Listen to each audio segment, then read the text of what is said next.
Suspended Plum teacher Ruggieri appeared before Judge Jeffrey Manning by a video link from the jail, and the judge ruled that's where the teacher is going to stay. Plum teacher Joseph Ruggieri will now have to sit in jail until he comes to trial.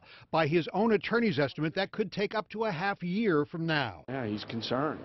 He doesn't want to be sitting in jail. I mean, we're talking about a guy who's never been in trouble before in his life.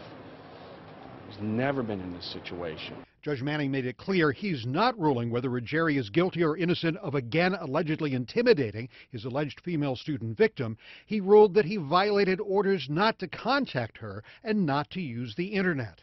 The DA's office says computer evidence shows Ruggieri used a Plum District laptop to send anonymous emails to her, trying to pressure her not to testify against him.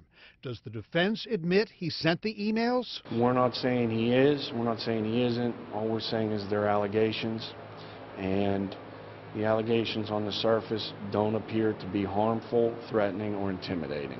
Defense attorney Randall Rossetti won't address whether he believes Ruggieri has any mental issues. I can't answer that right now, but we'll have to wait and see. The judge ordered a behavior clinic evaluation, so we shall see.